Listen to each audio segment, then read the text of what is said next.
Salut Booktube. Ça y est, c'est le moment de faire un petit bilan de milieu d'année puisque ça y est, on est à la fin du mois de juin.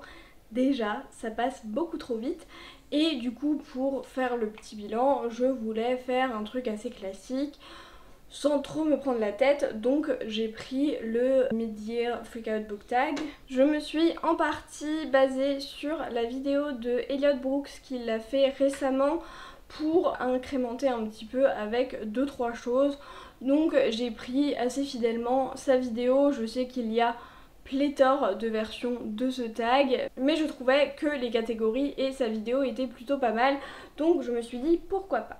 On va commencer par le positif avec les meilleurs livres que j'ai lus jusque-là dans l'année et je vais vous parler de 2 livres principaux qui ont été mes 2 gros coups de cœur de cette première partie de l'année. Je suis un peu déçue qu'il n'y en ait que 2 pour le moment, mais j'espère que ça va s'améliorer, en tout cas qu'il y en aura au moins autant, si ce n'est plus, sur l'année suivante.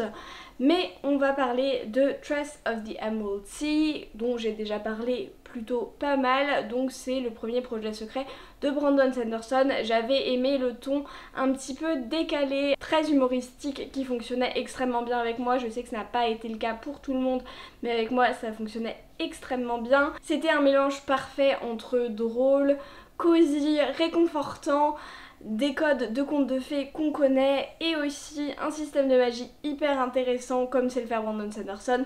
Donc franchement ça avait tout pour me plaire, même le fait qu'il y ait des pirates ça m'a pas dérangé, c'est pour dire, mais vraiment j'ai tout aimé dans ce livre et franchement c'était un peu le livre parfait pour moi.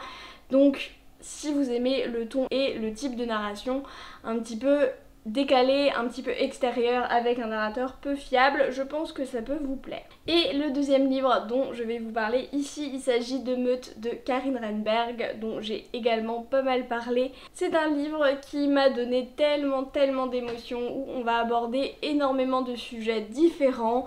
On va aborder le traumatisme, le PTSD, comment on va aider quelqu'un à aller mieux, comment on va aller mieux aussi, comment on fait face à ses responsabilités, comment on arrive à survivre dans un monde qui est très peu favorable et comment on peut être bienveillant dans un univers qui est extrêmement violent, et c'était trop bien. C'était un livre vraiment unique avec une écriture que j'ai trouvée magnifique. J'ai tellement d'amour et tellement de compassion pour le personnage de Callum. Franchement, tout était tellement bien, j'ai adoré. Évidemment, je vais pas parler de tous les livres là en détail, mais toutes les reviews, tous les avis plus détaillés seront dans la barre d'infos si ça vous intéresse. Ensuite, meilleure suite que j'ai lue cette année, et j'ai été assez surprise parce que finalement j'en ai pas lu tant que ça des très bien. J'ai avancé quelques sagas mais pas de coup de cœur particulièrement, et donc je vais vous parler de A Prayer for the Crown Child de Becky Chambers. Donc c'est le 2e tome de la duologie Monk and Robot, qui est un livre d'anticipation solarpunk, donc avec de la SF positive et réconfortante. Et c'est tout ce qu'on a ici. C'était un 2e tome largement à la hauteur du premier, qui a en plus abordé des thématiques qui avaient été un petit peu délaissées dans le premier tome, et du coup la duologie forme un ensemble qui est absolument génial, absolument parfait, avec beaucoup de thèmes, beaucoup de réflexions qui vont être abordées. J'ai trouvé qu'il était parfaitement complémentaire du premier tome, c'est ce que j'ai adoré. J'adore le personnage de Moscap qui est le robot, parce que vraiment il est hyper attachant, hyper drôle, et vraiment j'ai envie de le protéger, de lui faire un câlin, tout ce que vous voulez. Mais voilà, j'ai adoré, ça m'a remonté le moral, ça m'a fait tellement de bien, mais comme tous les livres de Becky Chambers, donc je ne pouvais pas ne pas en parler ici. Pour les nouvelles sorties, il y a évidemment certaines nouvelles sorties que je voulais lire mais que malheureusement je n'ai pas encore eu le temps de lire. C'est un petit peu le jeu malheureusement. Et du coup il y a 3 livres qui sont sortis que je veux vraiment lire mais que je n'ai pas eu le temps de prendre. Et en premier on a Fourth Wing de Rebecca Yarros, qui n'était pas forcément dans ma ligne de mire initialement, mais au vu des reviews dithyrambiques et du score Goodreads qui est absolument ridicule, ça m'intrigue. Je sais qu'il y a une part de romantasy mais que beaucoup de gens qui n'aiment pas la romantasy apprécient. Je suis extrêmement curieuse, il y a pas mal de hype autour de ce livre, mais du coup ça me rend plutôt intriguée. J'espère le prendre avant que la hype me dégoûte de lire ce livre, parce que ça peut arriver assez régulièrement honnêtement. Donc voilà, j'espère le lire très prochainement. Si vous l'avez lu, n'hésitez pas à me dire en commentaire. En deuxième, j'ai Surviving Sky de Kritika H. Rao, qui est un livre de science fantasy hindou et qui m'intéresse énormément. J'ai vu aussi des reviews extrêmement bien. En plus, c'est une autrice indienne, donc c'est particulièrement intéressant d'avoir sa vision de sa propre culture, évidemment. Et donc, c'est vraiment quelque chose que j'ai extrêmement envie de lire. J'en ai vu des très bons avis, ça me tente beaucoup. Et le dernier, c'est Witch King de Martha Wells, qu'il faut également que je lise. Il est pas très long, c'est un stand-alone en plus, donc je n'ai pas trop de raison de le reporter. Hormis le manque de temps. Pour la deuxième partie de l'année, les nouvelles sorties que j'attends le plus en premier de loin, il y a Threads of Power de la Queen V.E. Schwab qui m'intéresse évidemment énormément. Il s'agit d'une nouvelle trilogie dans l'univers de Shades of Magic et j'adore ce monde, j'adore le world building qu'elle a développé autour de ça. On sent dans la première trilogie qu'il y a encore un petit manque de maturité parfois et que ce n'est pas encore parfait dans la façon de raconter les histoires, mais l'univers est incontestablement la meilleure chose de cette saga.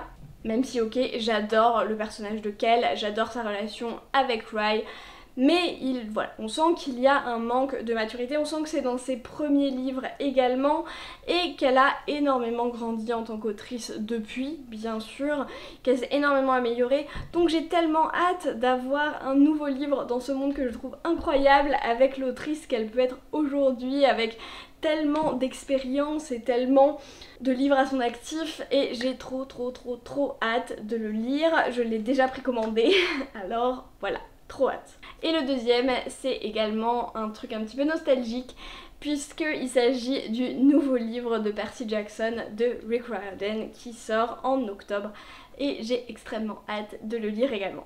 Maintenant, on va parler des plus grosses surprises que j'ai eues depuis ce début d'année. Et si on commence par le négatif, les surprises qui m'ont pas forcément convenu, donc les plus grandes déceptions de ce début d'année.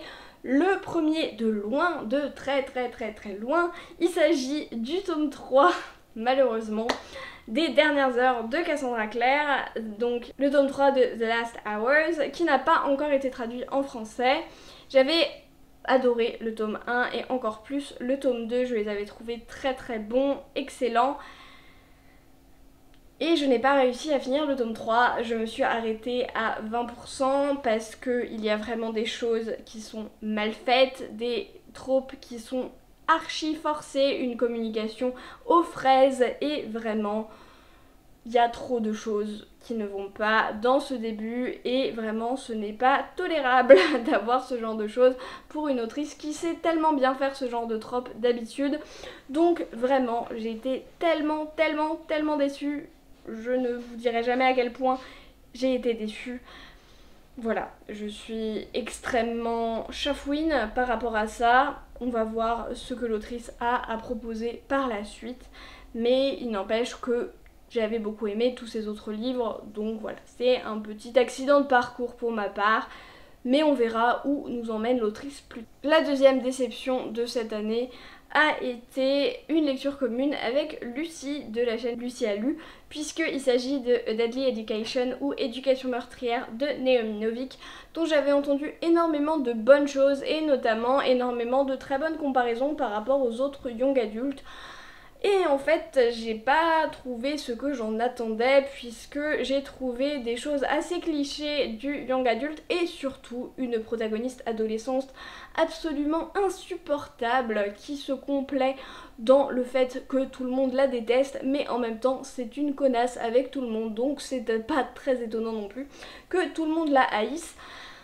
Et au final, il la déteste pas tant que ça, donc elle se complaît dans sa solitude, dans sa plainte d'elle-même et dans son égoïsme, ce qui m'a un petit peu agacée honnêtement, je peux comprendre qu'on apprécie cette saga vraiment, mais des fois les personnages principaux ça ne passe pas avec moi et quand c'est comme ça, je ne peux juste pas supporter de finir un livre et c'était le cas là. Sur une note un peu plus positive, la meilleure bonne surprise de ce début d'année, c'est sans aucun doute The Last Tale of the Flower Bride de Roshani Chokshi, qui est le début de cette autrice en adulte, et il s'agit d'un livre qui aurait pu honnêtement ne pas me plaire de par la prose qui est utilisée, qui est très poétique, très imagée, très lyrique en fait.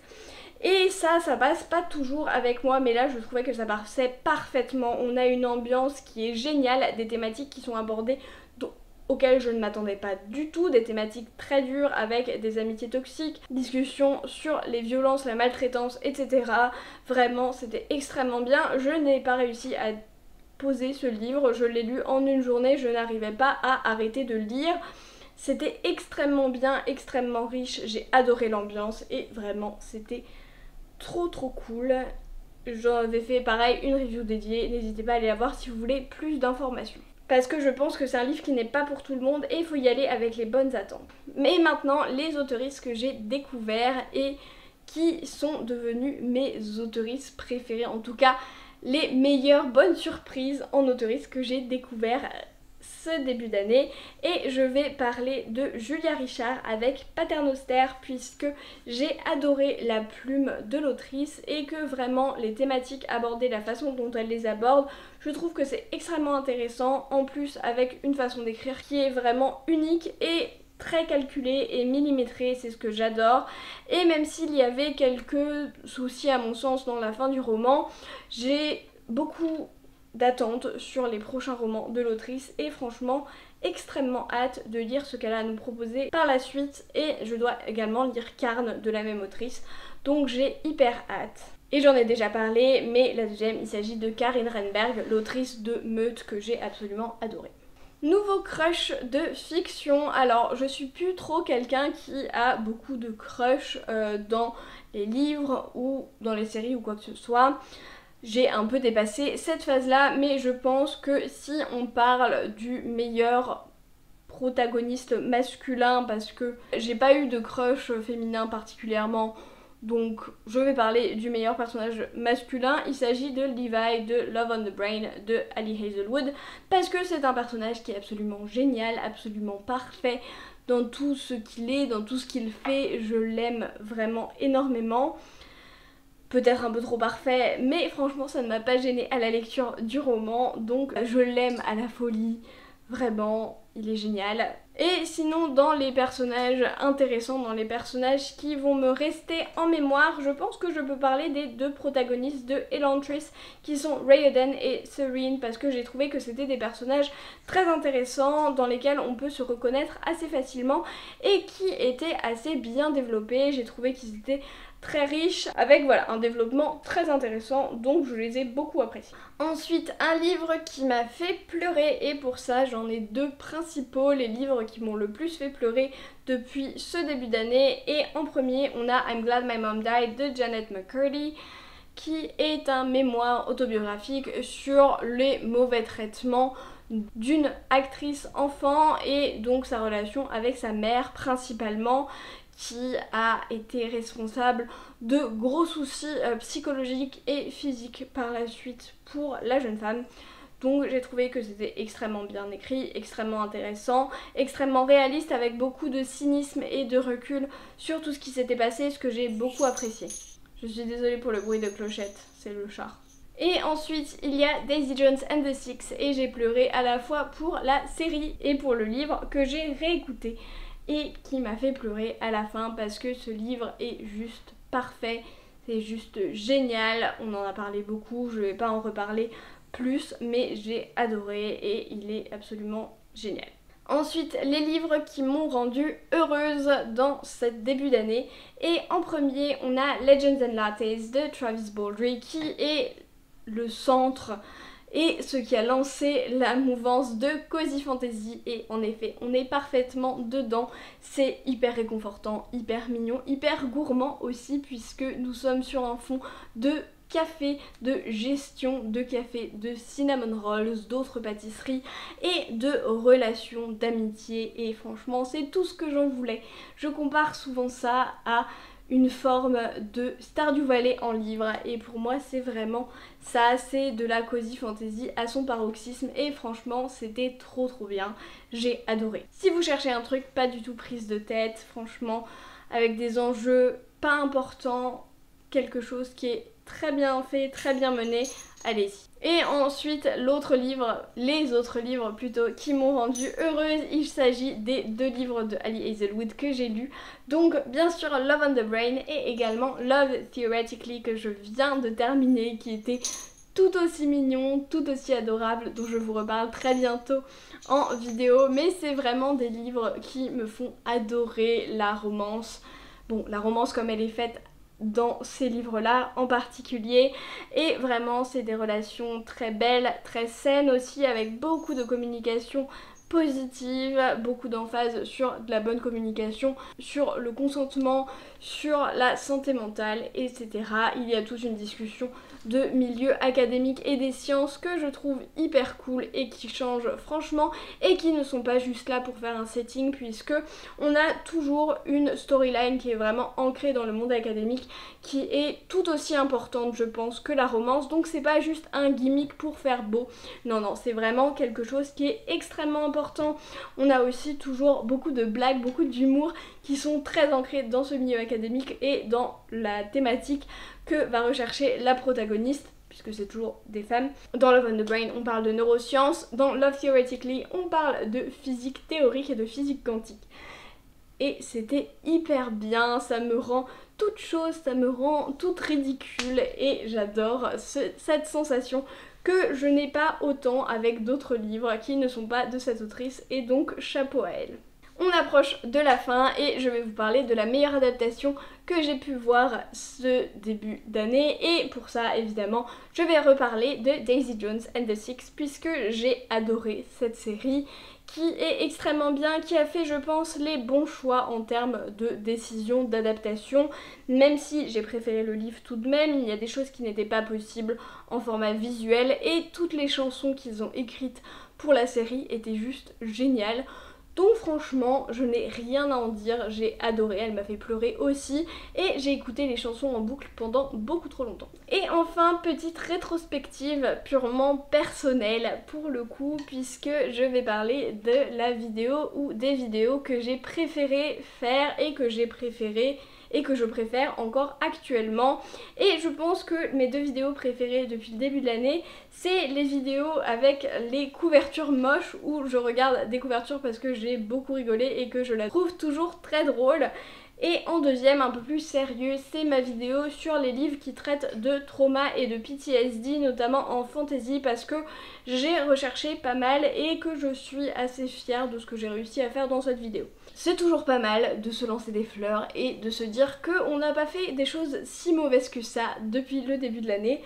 Donc voilà, j'aime bien ce côté rétrospective sur son propre travail, c'était intéressant. Pas beaucoup de changements pour la chaîne par ailleurs qui sont prévus dans cette deuxième partie de l'année. N'hésitez pas à me dire s'il y a des vidéos que vous aimeriez que je refasse, que je continue ou quoi. J'en prendrai note, bien évidemment. Mais surtout, si on fait une rétrospective depuis le début de l'année et tout ça, je voulais vous remercier avant tout d'être toujours plus nombreux, de me suivre et de commenter pour certains et certaines que je vois revenir régulièrement dans mes commentaires, et ça me touche énormément. J'aime beaucoup nos échanges, que ce soit ici ou sur Instagram, vraiment merci d'être toujours plus nombreux et nombreuses à me suivre. C'est franchement hyper cool. Je me sens tellement chanceuse d'avoir une communauté qui grandit comme ça et d'avoir aussi autant de discussions avec d'autres booktubeurs ou booktubeuses ou instagrammeurs, instagrammeuses. C'est vraiment tellement cool. Donc voilà, merci à toutes et tous d'être là. Si vous n'êtes pas abonné et que vous aimez bien mon contenu, des fois on a l'impression qu'on est abonné mais en fait non, n'hésitez pas du coup à vous abonner. N'hésitez pas non plus à commenter un petit emoji, on peut mettre un emoji n'importe quoi, soit un calendrier. Allez, mettez un emoji calendrier dans les commentaires. J'espère que votre début d'année a été très bon, que vous avez eu de très bonnes lectures, que tout va bien par ailleurs pour vous dans votre vie. Mais en attendant, on arrête tous de procrastiner, on va prendre un livre et moi je vous dis à la prochaine.